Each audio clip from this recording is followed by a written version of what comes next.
Morning, everybody. Wednesday, hump day, October 27th, 7:55 a.m. Exactly one day from my birthday. 1 month from my birthday. Ladies and gentlemen of the jury, today's subject is very, very important. For all those out there crying and screaming saying that the wealthy need to pay their fair share.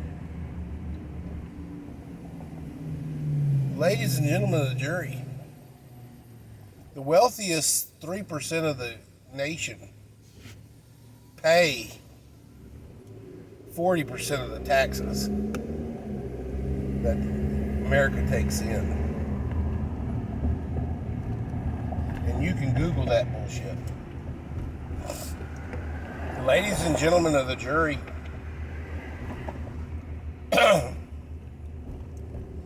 Joe Biden is trying to get this dang wealth tax passed.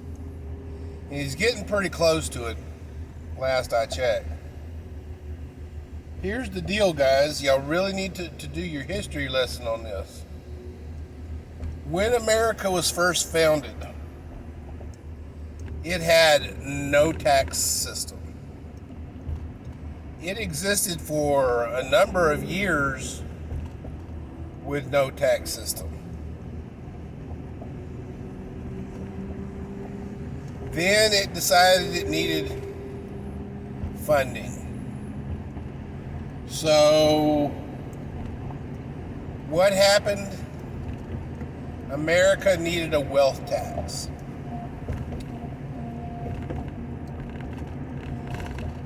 Within 5 years of the implementation of the wealth tax, it actually became an everybody tax.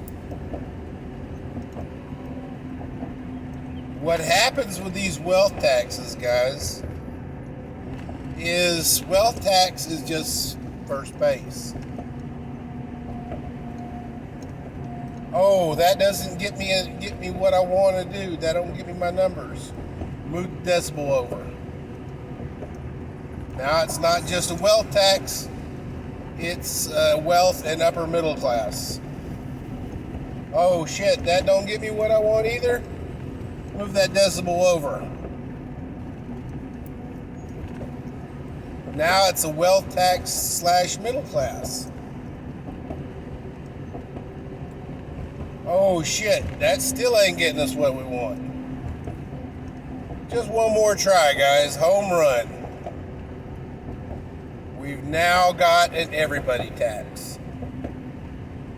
Biden's already given away his game plan. That $600 tracking thing, yeah, that's going to be a thing. He's just got his fingers spanked trying to, put his finger in the pudding. But ultimately, guys, they want all your pudding.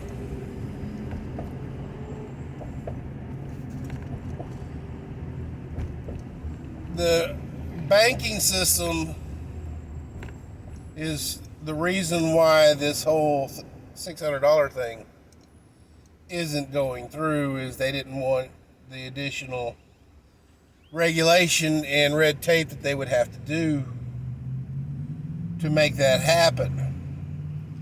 Because they're not putting these tracking things on the person. They're putting that shit on the bank.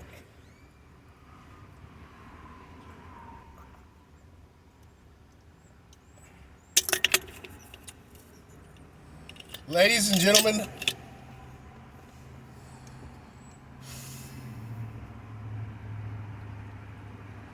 when you have money,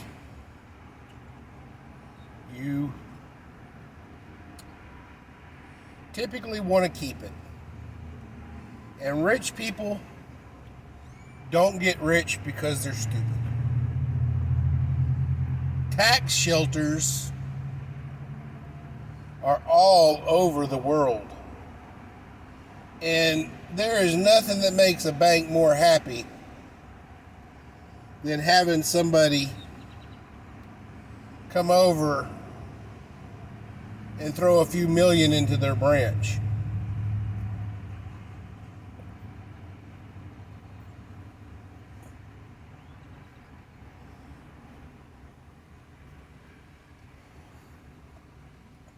What is going to happen if this gets through, guys, is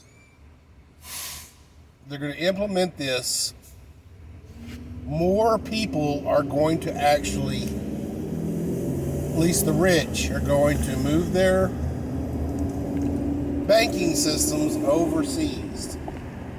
Not only are they going to move their private money, they're probably going to move their business money there too, because more than likely the wealth tax is not going to be going to be just people. It's probably going to throw into corporations too. Mega corporations. He's been saying they need to pay their fair share too. So guess what? The mega corporations are going to move their banking overseas. Tax shelters. But you know what, guys? Joe the plumber and Sarah the baker and Mitch the AC guy don't have the kind of money to move their stuff overseas.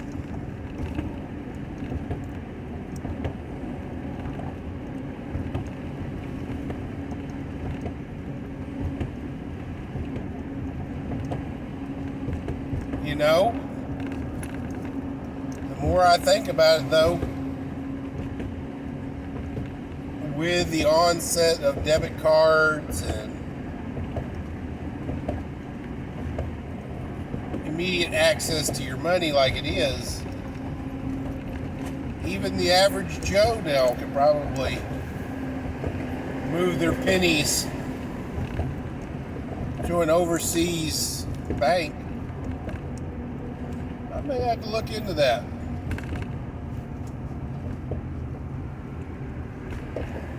If the bullshit happens and the banks come through with this bullshit, I may no longer be banking with Chase. I may be banking with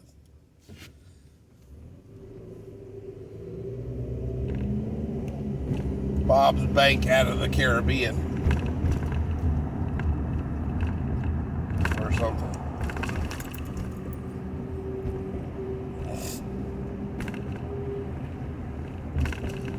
Ladies and gentlemen of the jury,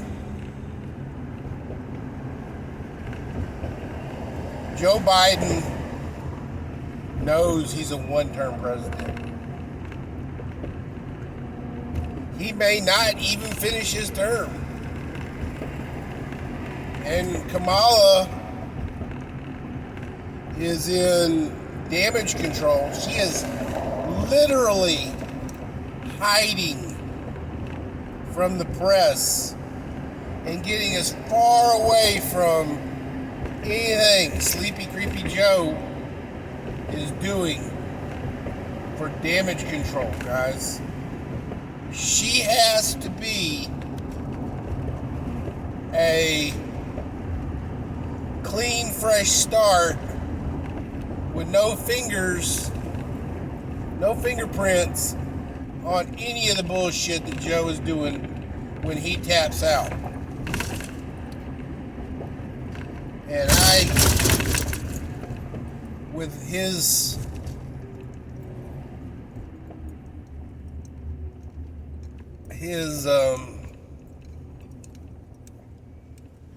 mental state in deep decline,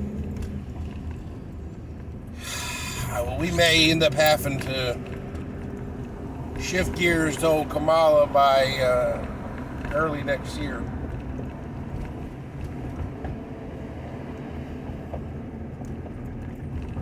Thing is, old Kamala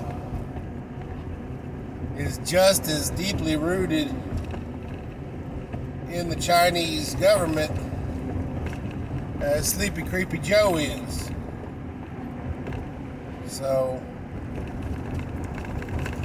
I ain't gonna lie, we're just shifting from a wrinkly old apple to a cackling hoe apple.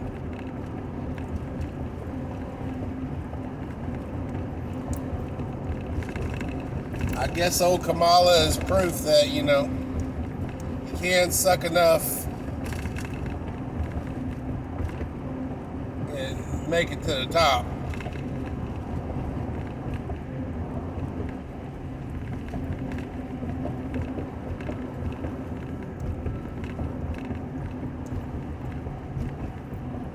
Ladies and gentlemen, tax shelters, precious metals. You need to do whatever you can to shield your money from what the forces of darkness are doing right now, guys.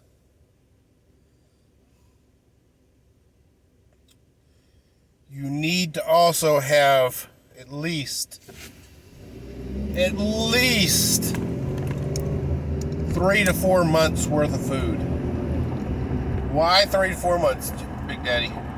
Well, it's because really and truly, guys, 3 to 4 months, even though everything tends to reset after a month, I believe that panic buying is knocking on our door. We got the mainstream media keep telling us. I mean, almost every other day, I see it on CBS. Buy your Christmas early. Buy your Christmas early. Buy your Christmas early. Ladies and gentlemen, me and the wife went in yesterday to the grocery store. And you know those smaller carts, those 2-level carts? You usually go in when you're just doing a quick little, mini shop. You're going to get more than if you was to, get the handheld basket, but you really don't need the whole big basket. We got one of those because we just needed some knickknacks. We needed like 3 days worth of dinners and a dozen eggs. Ladies and gentlemen of the jury, 6 grocery bags worth of groceries, $166.35. And this is from Kroger. Kroger, not H-E-B. Everybody knows H-E-B is the liar. You get some better product at H-E-B, but you get the gas points at the Kroger. So I'm all about the gas points. Get you some food. Put you some food away, guys. Dry beans, rice, SpaghettiOs, ramen noodles, pasta, canned meats like Spam, chunk chicken, sardines, tuna fish. Hell, and if you really want some good stuff, some potted meat and some Vienna sausages. Don't get me wrong, guys. I do have me at least 2 cases of Vienna sausages, and they the chicken ones, which are the really good ones anyway. Guys, food, water. At this moment, guys, I do not foresee a problem with our utilities as far as gas and water.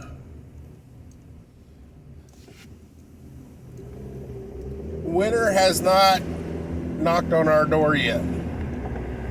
If you see through the windows right now, we got a thunderstorm about to come through here on the head of a front. It's supposed to be nice and cool tomorrow, which I'm looking forward to that. But guys, winter is a coming, and I don't think Texas learned its lesson with ERCOT this February. If we get a substantial cold front come through here, and we typically do get some pretty good cold fronts, drops down into the 30s for about a day or two, mucho bueno. Whoa! What the fuck are you doing, dude?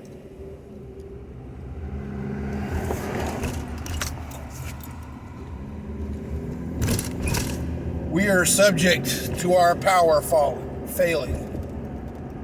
Texas is entirely too invested in wind. And wind does not like the cold.